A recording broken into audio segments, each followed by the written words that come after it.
Bien, grabación en marcha. Bueno, ¿estamos listos para empezar? Bien, vamos a seguir con el tema accidentes. Nos queda solamente un poquito de esta parte de accidentes de trabajo y seguiremos con accidentes con otro tema, pero nos quedaba ver el tema este de multicausales o monocausales. Algo ya había explicado cuando expliqué las características de un accidente de trabajo y las características de la enfermedad de trabajo, pero bueno, también requiere que ahondemos un poquito más en este tema. Bueno.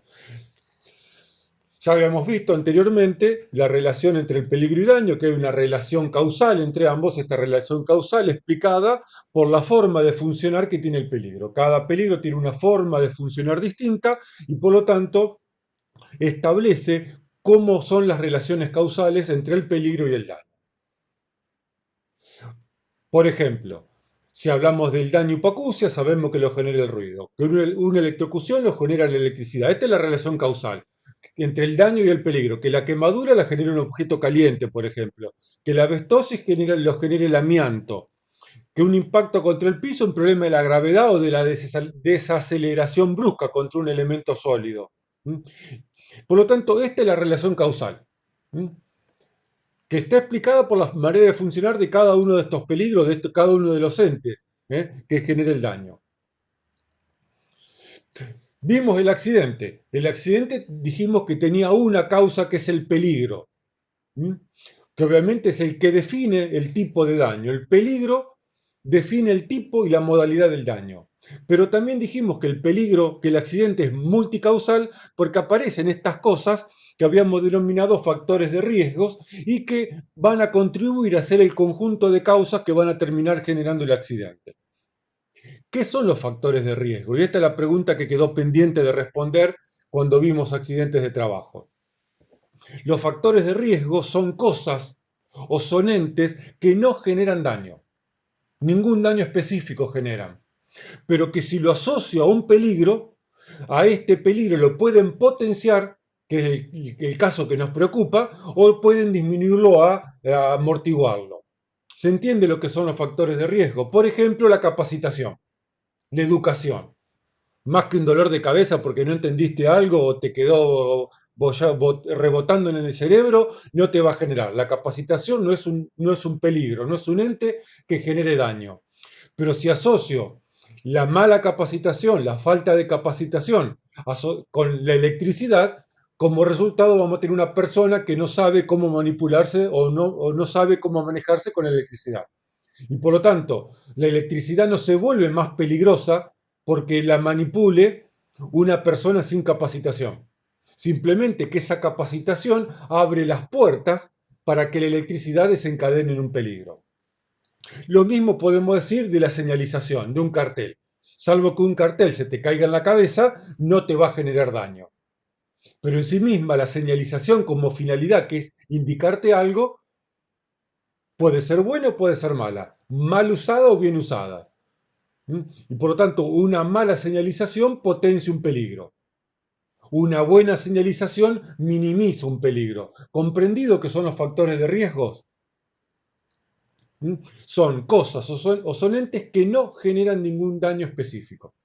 Pero que si se lo sumo o lo asocio a un peligro, en el caso que nos preocupa a nosotros, por lo general lo va a potenciar. O le va a permitir, le va a abrir las puertas para que este peligro que genera daño termine en un accidente. Entonces, ¿qué pasa cuando pasa un accidente? Esta es la pregunta, que parece un juego de palabras, pero que no lo es. Obviamente, para que un peligro produzca daños, algo previamente tiene que suceder. Porque estamos rodeados, siempre uso la electricidad como ejemplo, estamos rodeados de electricidad, ustedes en su casa, con la computadora, con la tablet, con la notebook, con lo que sea, pero sin embargo no nos estamos accidentando en este momento. Creería que ninguno se está accidentando con la electricidad. Entonces, para que el peligro de electricidad termine generando daño, hay que comprender que algo alrededor de ese peligro de electricidad, algo está pasando.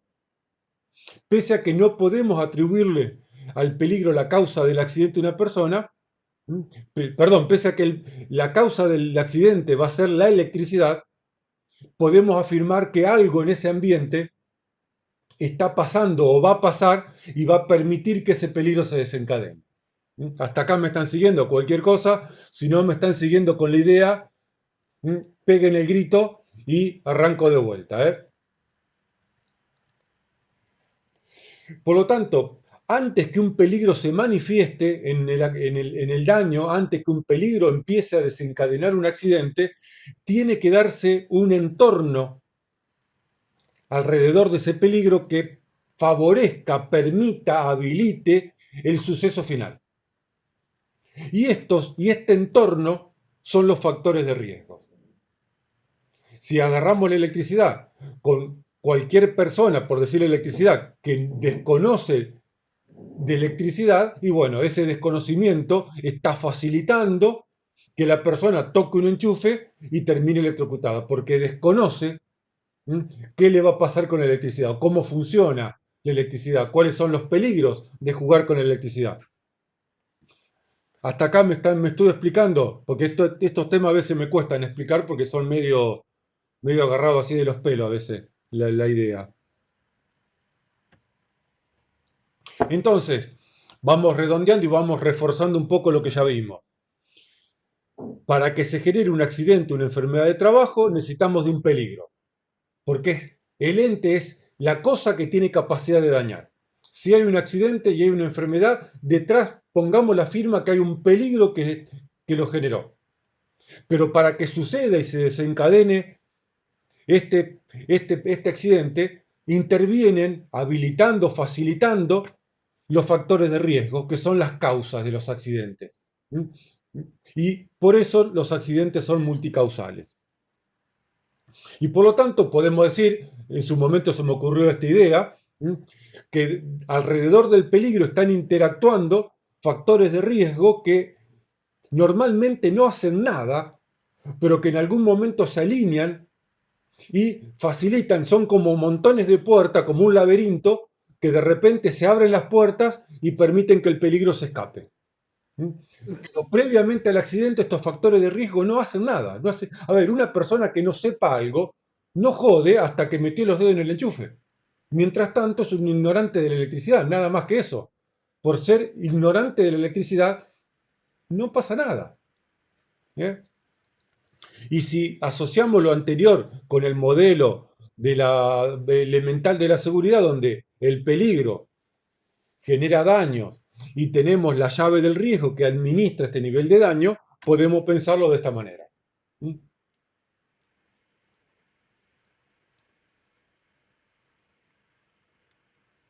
Vamos a seguir ahondando y metiendo el dedo hasta donde lleguemos con el accidente. El accidente tiene una alta velocidad de producción del daño, por lo tanto el daño es inmediato. El accidente es multicausal, donde la causa principal del accidente es el peligro, porque es el ente que tiene capacidad de dañar. Sin el peligro no hay accidente. Pero dijimos recién que aparecen un montón de factores de riesgos que son los que permiten, habilitan, le aceitan el mecanismo para que empiece a desencadenarse esta cadena de eventos. Y estas son las causas. El peligro es obvio. Si yo encuentro una persona que se electrocutó, que tuvo un golpe eléctrico, el peligro es obvio. Yo sé, no tengo que estudiar para saber que el que generó el daño fue la electricidad. Y los factores de riesgo, las causas, el resto de las causas son recientes. Tienen que ver con la historia reciente de ese accidente. Estos factores de riesgos necesitamos encontrarlos. Cuando investigamos accidentes, en realidad no estoy investigando el peligro, porque el peligro ya lo conozco. De última tendré que estudiar un poco más ese peligro para ver cómo funciona, para que me dé pistas. Pero en realidad, cuando investigamos un accidente, lo que vamos a buscar son estos factores de riesgo. ¿Estaba capacitado el trabajador? ¿Había entendido todo el tema? ¿Repasó la capacitación? ¿Aprendió? ¿Le dieron capacitación? ¿Sabía usar las herramientas? ¿Las herramientas eran las adecuadas? Entonces, a ver, cuando investigamos un accidente, sobre lo que trabajamos para evitar futuros accidentes no es eliminar el peligro, es tener control sobre estos factores de riesgo que son los que se van a terminar alineando para generar un accidente. El problema que tenemos que tenemos una incapacidad teórica y práctica de encontrarlos a todos. ¿Eh? Ya vamos a ir avanzando cuando veamos modelos. El problema es que de estos factores de riesgo no conocemos cómo se relacionan entre sí hasta que ocurre el accidente. Mientras tanto, inclusive son invisibles estos factores de riesgo. Los encontramos una vez que aparece el accidente y ahí se transforman. Necesitamos salir a buscar estos factores de riesgo. No aparecen solos y hay que empezar a investigar y de eso se trata la investigación. Encontrar estos factores de riesgo que son los que terminan facilitando y aceitando el camino para que el peligro empiece acá a funcionar. Y los factores de riesgo, junto con el peligro, que es la causa original de los accidentes, constituyen la cadena causal. Recordemos, y ya vamos a repasarlo esto, cuando ahora en el próximo tema empecemos a ver un poco más de investigación, un accidente es una cadena de eventos, sucesos y condiciones que terminan generando daño, donde aparecen dos cadenas, la cadena de eventos, o sea, la historia, que son los hechos, los sucesos, y la cadena causal. La cadena causal la constituyen básicamente los factores de riesgo. Y para poder construir la cadena causal vamos a necesitar desarrollar y entender modelos de seguridad. Los modelos nos permiten relacionar las causas bajo determinadas teorías. Parece medio sacado de los pelos, agarrado de las nubes, pero esto en algún momento va a terminar cerrando todo. Por ahora hay cosas que hay que entenderlas, así, colgaditas como vienen. En la enfermedad, no es que no hay factores de riesgos.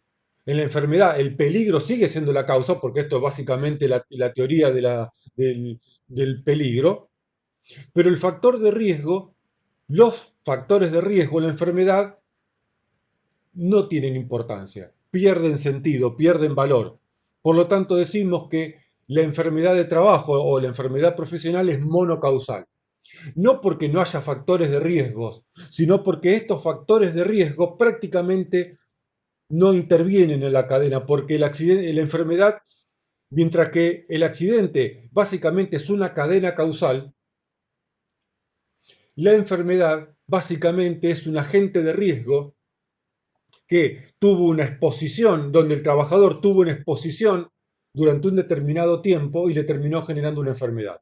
Y por lo tanto, la cadena causal es como que pierde importancia en la enfermedad, salvo algunas excepciones. La enfermedad se produce a muy baja velocidad, el daño aparece con el tiempo porque es acumulativo por lo general, y donde el elemento principal para investigar una enfermedad radica en el peligro, que es la causa. Por lo tanto, muchas veces esta causa, peligro, es obvia y en muchos otros casos lo que me encuentro es con una persona enferma que presenta determinados síntomas, determinada problemática y tengo que retroceder en el tiempo para relacionar esa enfermedad con la exposición y con el agente de peligro, con el agente de riesgo que es el que termina generando la enfermedad. Los factores de riesgo no intervienen en la cadena causal, porque además son históricos, es una colección de 5 años de factores de riesgo y por lo tanto, más que para hacer un análisis histórico, los factores de riesgo en la enfermedad no tienen sentido buscarlos o investigarlos. ¿Comprendido esto? Son históricos, exactamente, lo decía. El, la enfermedad se desarrolla en un periodo de tiempo tan largo que los factores de riesgo durante 10 años básicamente, primero que es prácticamente imposible encontrarlos y en definitiva los últimos factores de riesgo no son los que generaron ese accidente. Uno es la hipoacusia. La hipoacusia, la abestosis, la plumbemia, qué sé yo, eh, a ver, producto de la radiación, algún problema en la sangre por el cáncer, gracias por acotarme alguno, los cánceres laborales, no estamos hablando de los que no son laborales. Pero el ruido es el más común de todo de entender. Muy bien. Vamos a seguir metiendo el dedo en el agujero de los accidentes y vamos a preguntarnos qué son las causas de los accidentes. Esto ya que calculo que lo tenemos claro, pero vamos a repasarlo, el concepto causa-consecuencia. Si hay causas, aparecen las consecuencias. Y si aparecen las consecuencias, las puedo relacionar con las determinadas causas, porque hay entre ambos una relación causal. Esto implica la relación causal entre el peligro y las consecuencias de daño. ¿Mm? Ahora, ¿esto es así en los accidentes? Vamos a empezar por la enfermedad.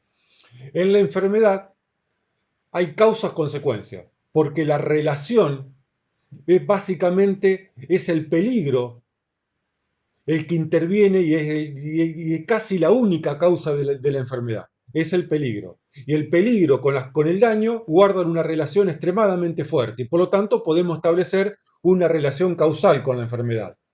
Por eso las enfermedades son predecibles. Por eso las enfermedades no son aleatorias, son causales. Por lo tanto, en una enfermedad conozco las causas antes de que el trabajador se enferme. Si yo sé que hay una máquina que hace ruido y el trabajador no se protege lo suficiente, ya lo sé de antemano que ese trabajador en 5, 6, 7 años del tiempo y la potencia se va a terminar reduciendo su capacidad auditiva. Ya lo conozco antes de que le pase. ¿Por qué? Porque la relación causal entre la máquina que hace ruido y la hipoacusia es fuertísima. ¿Mm? ¿Comprendido hasta acá? Por lo tanto, la enfermedad de trabajo tiene causas antes de que aparezca la enfermedad y tiene causas posteriores a la enfermedad. En el accidente, la relación causa-consecuencia es débil, porque además del peligro, que es el que determina en definitiva las consecuencias, el que debilita, Miguel quiere hablar me parece, bueno, el que debilita en el accidente la fortaleza de la relación causal entre el peligro y el daño son los factores de riesgo. Los factores de riesgo debilitan esta fuerte relación causal que guarda el peligro con el daño, con el accidente. Y por lo tanto, antes de que ocurra el accidente, no hay causas. Porque si hubiera causas, yo voy a saber qué es lo que va a pasar. Pero en el accidente yo no sé qué va a pasar ahora después de que termine esta conferencia. O esta clase, perdón, no vamos a atribuirle conferencia a esto. ¿Eh? Es una simple clase. Antes de que ocurra el accidente hay factores de riesgo. Sí está el peligro. El peligro siempre está. El peligro de electricidad nos está rodeando en este momento. Pero en este momento estamos rodeados también de factores de riesgo que hacen que el peligro esté nublado y que no guarde una relación causal con lo que va a pasar. ¿Mm? Estos factores de riesgo son invisibles. No los vemos, no estamos viendo en este momento qué factores de riesgo nos están rodeando y que van a determinar que alguno de nosotros termine con un accidente eléctrico. Y por lo tanto, recién aparecen las causas del accidente cuando el accidente se genera. Por eso es que después del accidente nos volvemos todos expertos en accidentología, porque, oh, qué bárbaro, encontramos las causas. Pero las causas no estaban antes del accidente. No es como la enfermedad. No sé si me estoy explicando bien esto. Los factores de riesgo se transforman en causas cuando estos factores de riesgo logramos concluir que intervinieron en un accidente. Si no, mientras tanto son entes o cosas que no generan daño, pero que joden, joden. ¿Eh? ¿Comprendido esto? ¿Se entiende por qué el accidente es aleatorio? ¿Dónde está la aleatoriedad del accidente? Es como estar en una ruta donde está llena de neblina. No sabés la ruta, no sabés por dónde vas.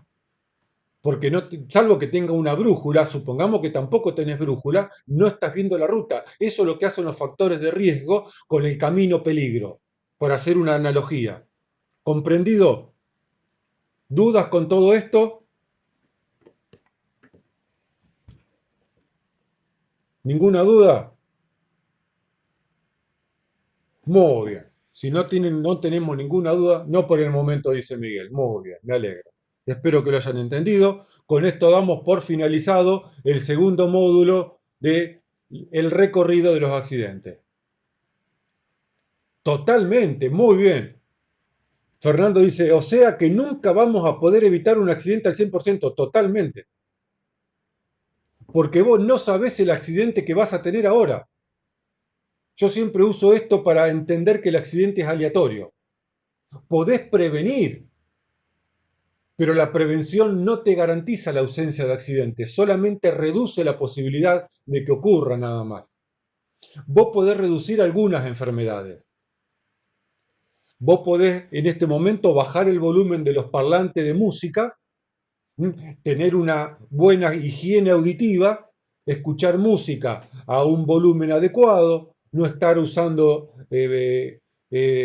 escuchar música con intraurales, limpiarlos, higienizarlos para no tener tampoco una infección. Con la enfermedad sí lo puedo hacer, pero con los accidentes no.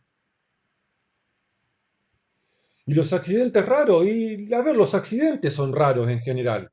Son eventos raros los accidentes, porque nosotros no nos vivimos accidentando todos los días. Salvo el día que nos levantamos como el otro lunes que me levanté torpe, rompí todo en la cocina. Rompí la pava eléctrica, se me cayó la yerba, hice un desastre, pero bueno, me levanté un día que me levanté, viste, raro. Pero los accidentes, si uno lo analiza en el contexto de un año, ¿cuántos accidentes tuvimos en un año? 365 días, multiplíquenlo por 24 horas y díganme cuántos accidentes tuvieron. Uno. Uno en 365 días es un evento rarísimo. Y es una cuestión de probabilidades, si no querés llamarle suerte, Miguel. ¿Mm? No quiere decir que, a ver, que no podamos trabajar. Una cosa que sea aleatorio. Y otra cosa es decir que no podemos trabajar reduciendo la probabilidad de que ocurran. Sí, podemos hacer prevención, pero no podemos pronosticar que vaya a ocurrir un accidente, ni tampoco podemos pronosticar que no va a ocurrir. La mitigación solamente aparece una vez que ocurre el accidente. En enfermedades no hay mitigación. Cuando estás enfermo, ya, ¿qué mitigación? La mitigación es ir al hospital, tomar una pastilla, una operación. ¿Mm? En el accidente hay mitigación, ¿no? Pero para separar, en el accidente sí hay mitigación. Y no te enteraste del accidente hasta que ocurrió. En la enfermedad, por lo contrario, la enfermedad, uno puede enterarse de que el trabajador se está enfermando si hace las cosas correctamente. Si el trabajador está sometido periódicamente a exámenes periódicos, valga la redundancia del nombre, y hacemos estudios de contaminantes ambientales, puedo estar viendo que ese trabajador o qué trabajadores están más propensos a enfermarse. Y por lo tanto, antes de que la enfermedad llegue a un estadio que no tiene, que no tiene solución, puedo hacer algo. Entre ellos, separar al trabajador del puesto de trabajo y mandarlo a otro lugar. No, la causa de una enfermedad no es un accidente. Son dos cosas distintas. Un accidente te deja consecuencias. No sé si me explico, Lucio. A ver que me quedó algo pendiente de responder. En clase esto sería más divertido. Sí, el accidente, a ver, ocurrió el accidente, hiciste la mitigación y mañana tenés un accidente parecido, aún habiendo tomado las medidas adecuadas de prevención, de protección. Es raro que suceda, ¿no? Pero puede pasar. No hay dos accidentes iguales. Mientras que hay dos enfermedades iguales, no hay dos accidentes iguales. Como mucho pueden ser gemelitos, mellizos, no gemelos, porque la cadena de eventos va a ser distinta. El peligro va a ser el mismo, pero la cadena de eventos, la historia, seguramente no va a ser igual.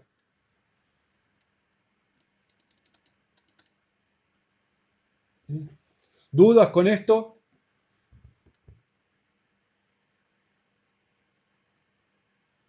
Muy bien. Entonces vamos a cerrar esta presentación.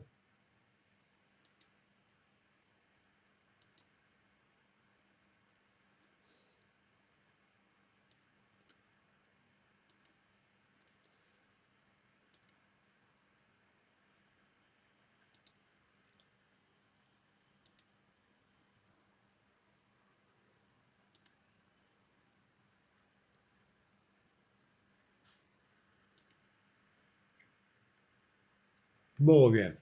¿Están viendo toda la presentación? Porque me parece que hice lío.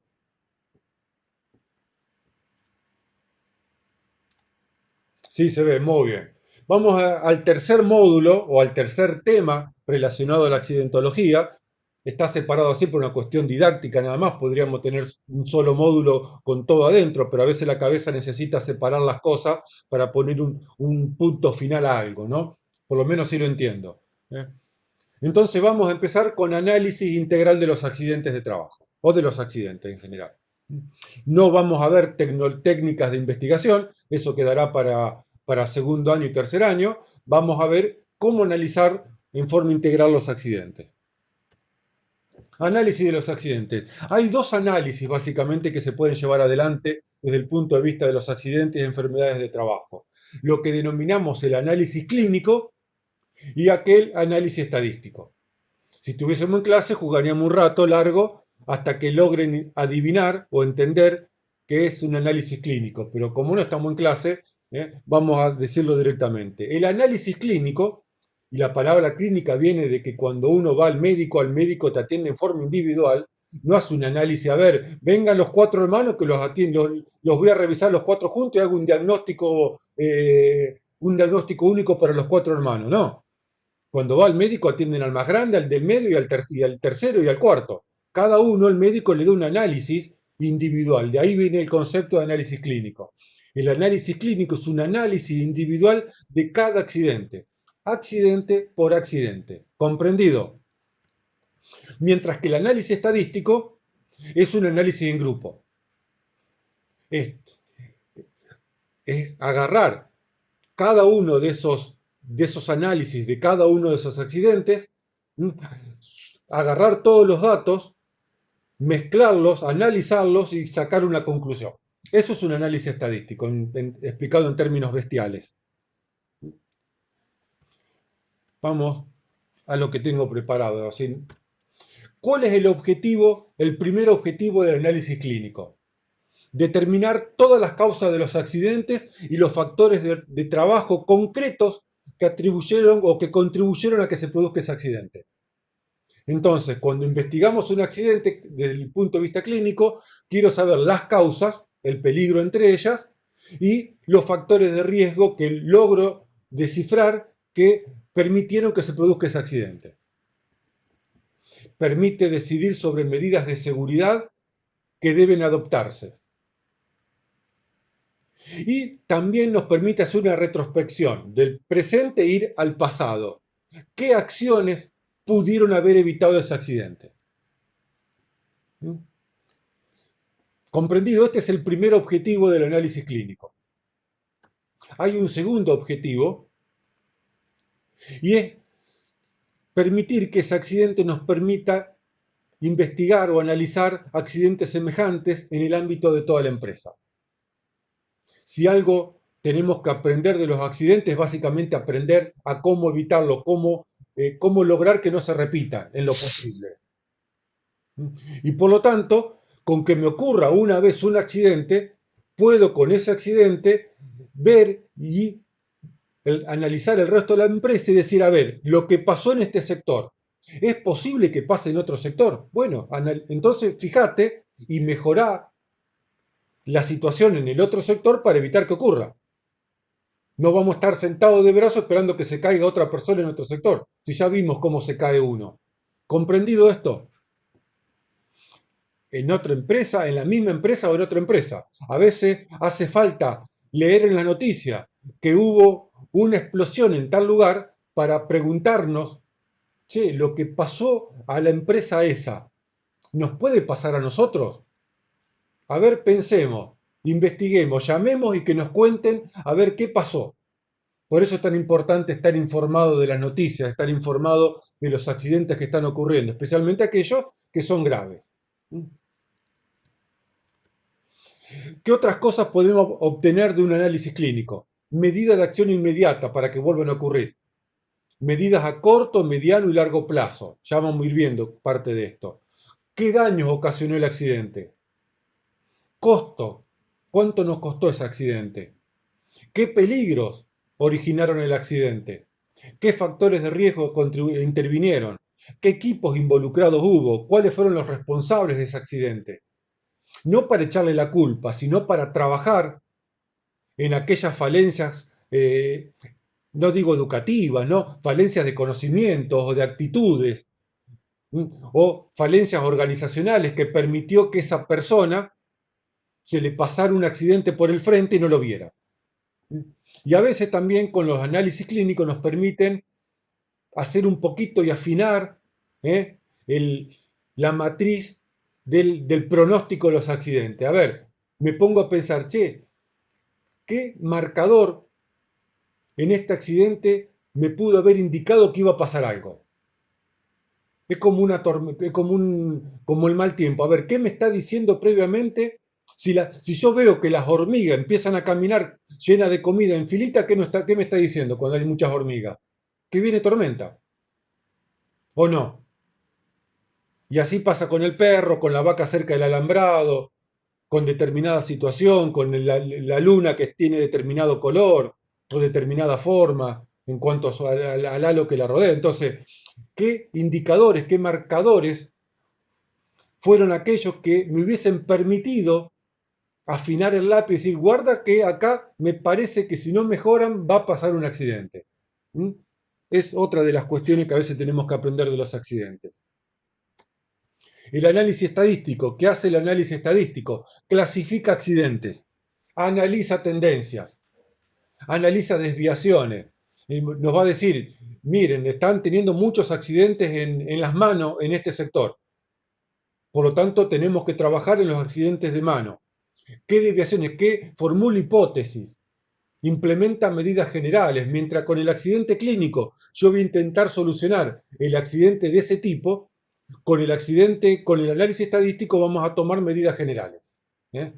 De forma tal que abarque a todo el grupo de trabajadores y no solamente a aquellos que participaron o que tuvieron la desgracia de participar en un solo accidente. Con el análisis estadístico nos permite compararnos con la autoridad de aplicación. Como los accidentes es obligatorio legalmente y las enfermedades también, es obligatorio por parte del empleador denunciarlas a la autoridad de aplicación, la autoridad de aplicación todos los años emite los informes de accidentabilidad de la Argentina.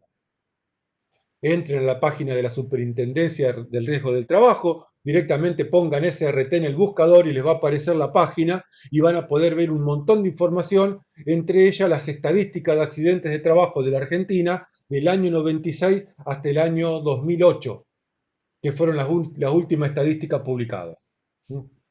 Las del 2009 recién van a aparecer, calcularía que aparecen después de mitad de año, o sea, para julio, agosto, aparecen las estadísticas del año anterior.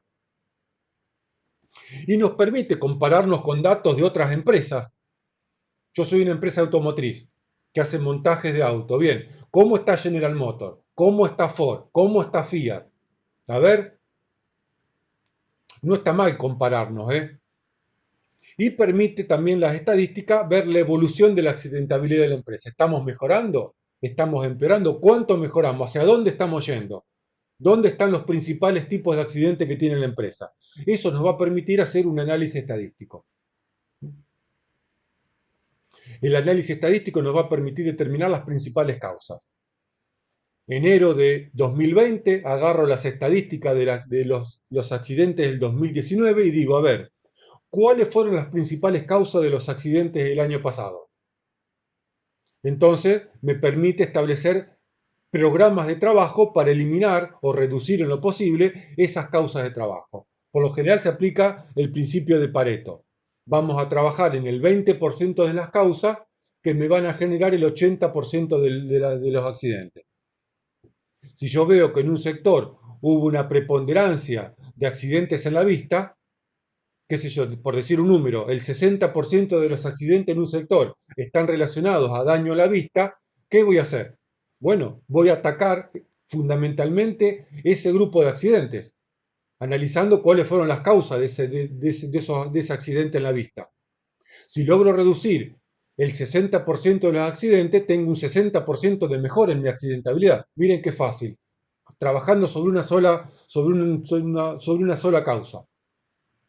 Establecer necesidad de medidas correctivas y clasificar prioridades.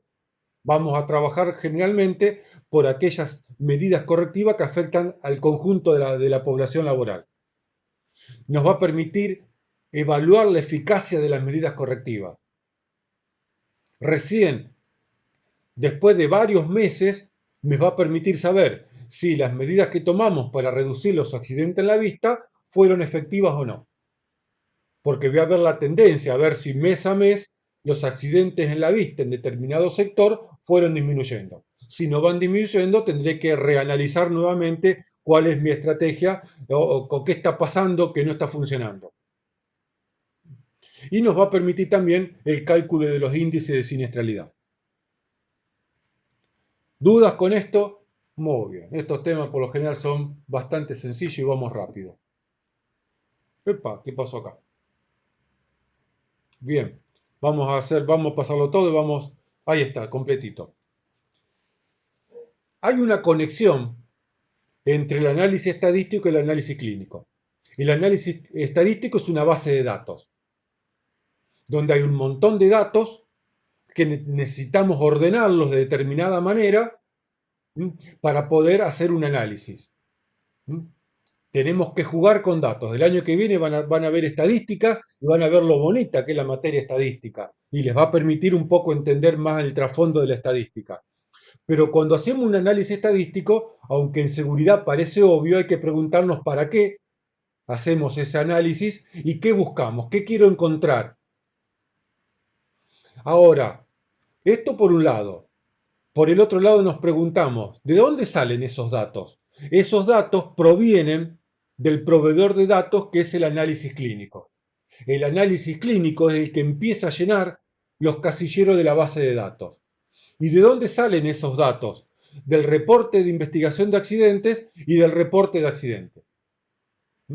Los reportes por lo general son dos. El reporte, la denuncia de accidente y el reporte de investigación.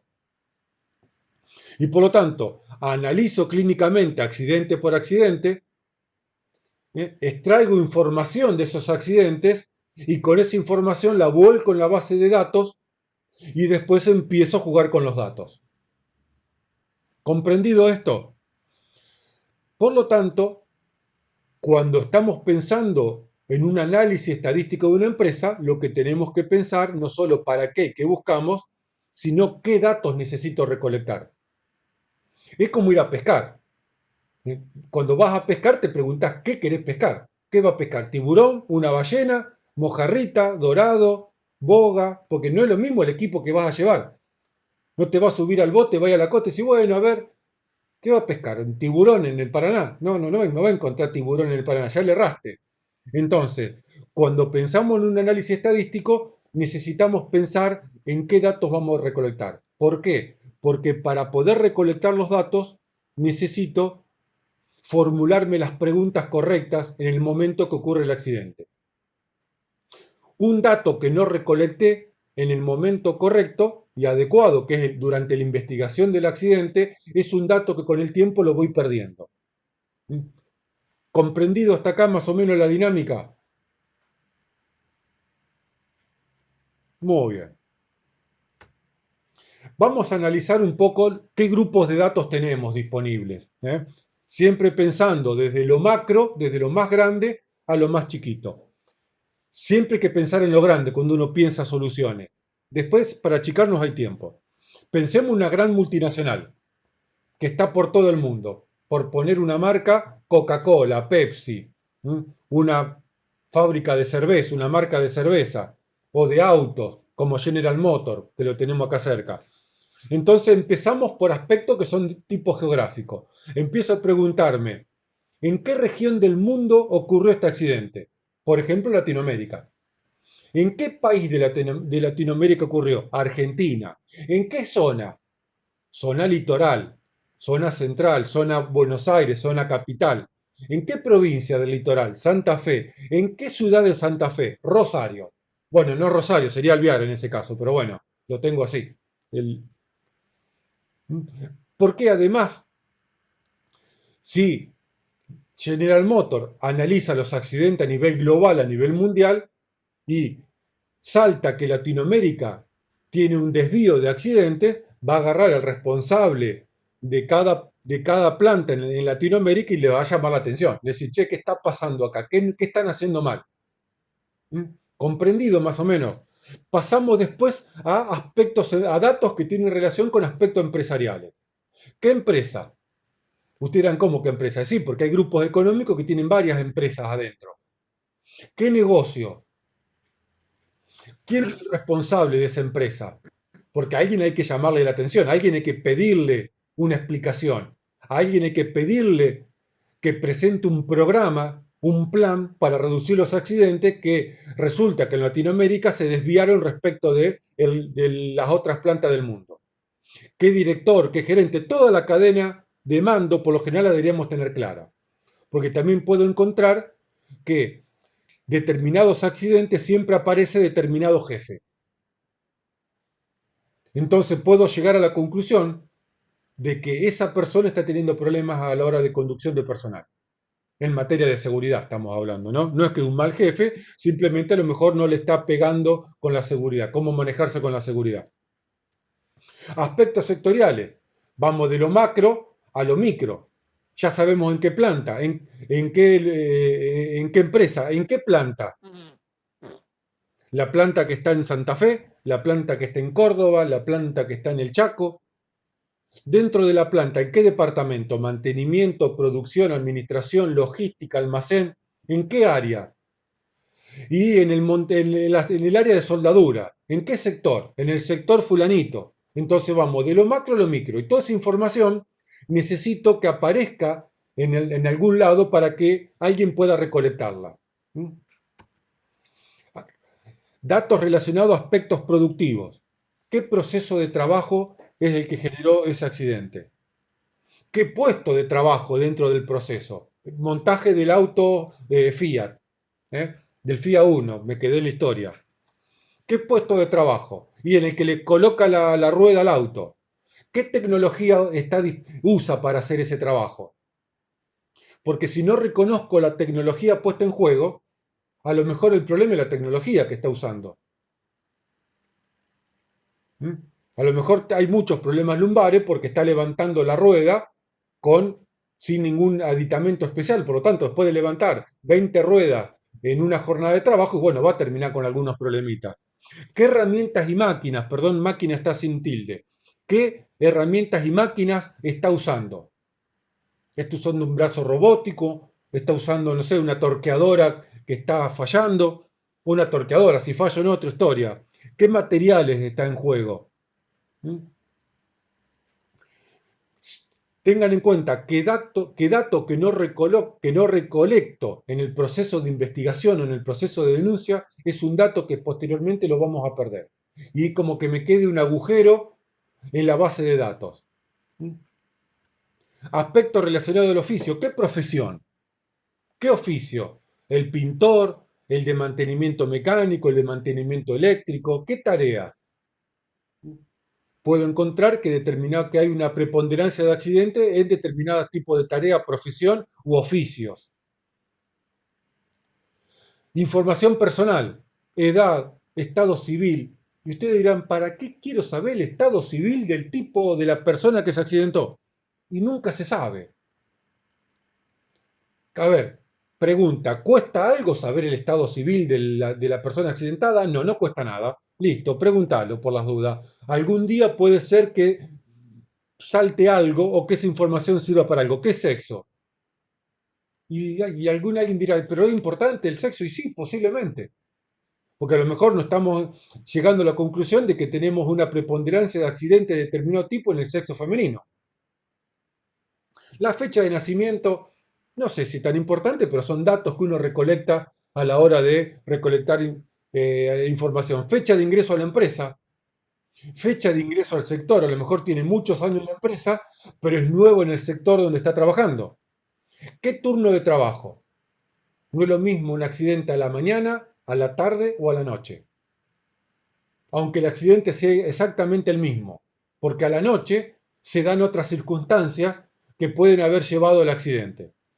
¿Cuál fue la fecha del último franco? Para no hablar de fin de semana, que a veces el trabajador que trabaja de lunes a viernes, el fin de semana es el descanso. Primer día de trabajo es el lunes, último día de trabajo es el viernes. El trabajador rotativo no tiene sábado y domingo, tiene francos. ¿Cuál es la fecha del próximo franco para determinar el lunes a viernes teórico? ¿Cuál fue la hora de ingreso al turno de trabajo? Para saber si los accidentes se están produciendo cuando el personal ingresa a trabajar o cuando se está yendo de trabajar. A ver, puedo llegar a la conclusión de que estoy teniendo una preponderancia de accidentes musculoesqueléticos y veo que ocurren mucho en la primera hora de trabajo.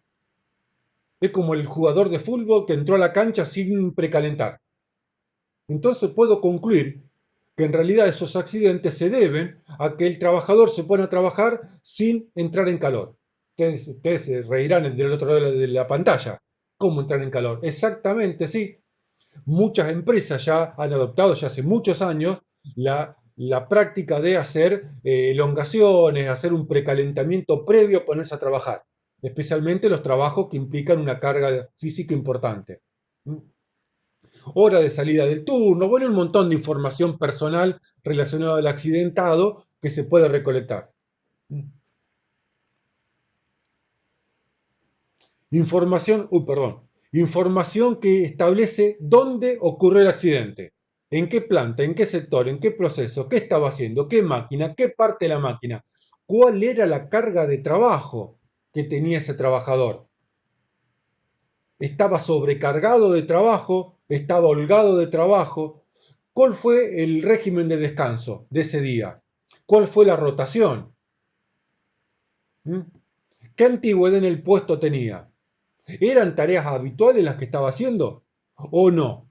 Porque por ahí, como suele suceder, muchos accidentes se dan porque el trabajo, la tarea que está haciendo el trabajador no es una tarea habitual. Si es un trabajo monótono, puedo llegar a la conclusión de que a lo mejor determinado trabajador no se adapta al trabajo monótono. ¿Mm? ¿Qué entrenamiento tenía? ¿Qué capacitación tenía esa persona? ¿O se necesita en el puesto de trabajo? Mientras más preguntas nos hagamos previo al accidente, más información puedo recolectar posteriormente. Información que indica cómo ocurrió el accidente. Espacio para que el trabajador relate cómo ocurrió el accidente. La fecha y la hora. El día de la semana. Importantísimo.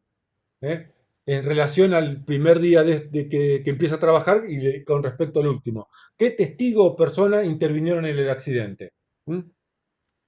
Información médica, información relacionada a la naturaleza, gravedad, qué lesión, qué daño, qué parte del cuerpo afectada, las consecuencias, seguimiento, curaciones, tratamientos, etcétera. Todo lo que tenga que ver con la información médica.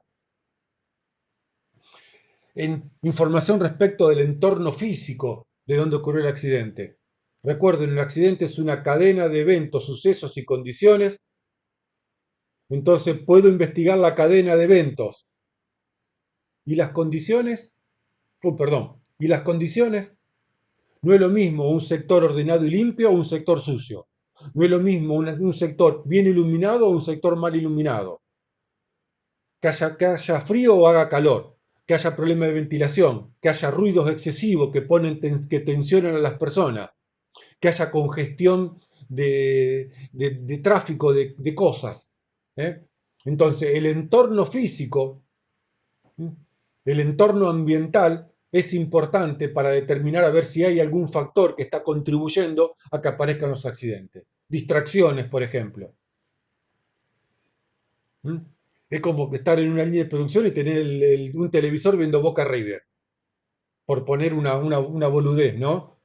Obvio que ese elemento distractor va a hacer que estés metiendo la mano en el lugar que no corresponde. Boca River, bueno, estamos en Rosario, vamos a decir Newell's Central. Esto es una información que es, por lo general, no figura en ningún reporte de denuncia ni de investigación, es de muy difícil recolección y además muy cuestionable. Alguien podría pensar, che, ¿y cuál es el estado emocional del trabajador al momento del accidente? Porque no, porque es posible pensar que el trabajador, si tiene problemas en la casa, con un problema matrimonial, un problema con una enfermedad de los hijos, una enfermedad de los padres, o está pasando por problemas determinados en su entorno familiar o en su entorno de amistad social, y seguramente eso va a contribuir. Sacó un crédito y no lo está pudiendo pagar, ¿y dónde va a estar la cabeza cuando esté trabajando? Si uno de los hijos está pasando por un problema, ¿dónde es posible que esté la cabeza de ese trabajador? Uno no siempre puede desenchufarse y dejar los problemas en la portería, en el casillero, en el vestuario. Ahora, ¿está bien meternos en estos temas? Y qué sé yo, viste, ni un ni. Pero bueno, es posible, ¿no? No hay que pensar que somos todos, viste, robotitos, que dejamos la mochila de los problemas en el vestuario y entramos frescos como una lechuguita al trabajo. ¿Qué hora es? Bien, vamos a seguir, vamos a hacer un poquito más. Y ya terminamos, ¿eh? Pasos para el análisis integral. El análisis clínico empieza con el accidente. ¿Mm? Y ocurrido el accidente, hay algunas acciones iniciales que se deben emprender. Una de ellas tienen que ver con el control de la emergencia, que el año que viene ya vamos a ver en segundo año la parte de evacuación y emergencias, y el otro es un proceso de notificación interna que se debe dar para poner en conocimiento al que necesita ponerse en conocimiento de que hubo un accidente. A ver, el gerente, el dueño de la empresa, el director de la empresa, ustedes como gerentes de seguridad y higiene, el día que lo sean, no se van a querer enterar que hubo un accidente muy grave, un accidente mortal en la empresa a través de la televisión, o a través del diario, o a través de un chusmerío interno. Si hubo un accidente grave, hay determinadas personas, determinadas funciones jerárquicas que necesitan enterarse en el momento de que ocurrió un accidente. Y por lo tanto, cuando ocurre un accidente, hay un proceso interno de notificación al abogado, a la compañía de seguro, qué sé yo, al grupo de emergencia, a los familiares. ¿Se va entendiendo esto? Y después, para poder hacer un análisis, necesito que el trabajador o alguien denuncie el accidente. Accidente que no se denuncia es un invisible, es un fantasma. Después te enterás con el tiempo por medio del chusmerío. O en alguna capacitación que estás dando te cuentan de algún accidente. Y vos decís, ¿cuándo pasó eso? No, lo que pasa, no se denunció, te dicen. Y claro, no se denuncia, no te enteraste nunca. En clase diría otra cosa. Hay dos tipos de denuncia. Una de ellas es la denuncia informal. Y la palabra informal significa que no cumple formas. Y las formas no son las formas geométricas, sino son las formas de los procedimientos. ¿Eh? Que no siguió una forma. A ver, ay, se me escapó la palabra en este momento. No, si no me va a salir. A ver, que sea informal no quiere decir que sea verbal.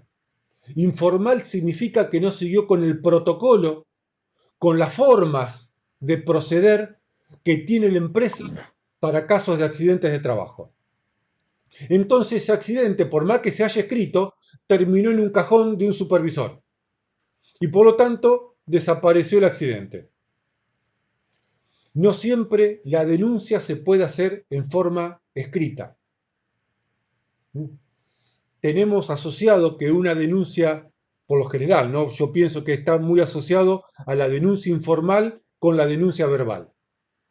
Y pensemos, un trabajador que no sabe leer y escribir, ¿cómo va a denunciar un accidente? ¿Hay trabajadores que no saben leer y escribir? Sí, existen todavía y van a seguir existiendo lamentablemente. ¿Y cómo podemos pensar que nos va a informar un trabajador que no sabe leer y escribir de que tuvo un accidente? Haciendo seña. Y tiene que decirlo verbalmente.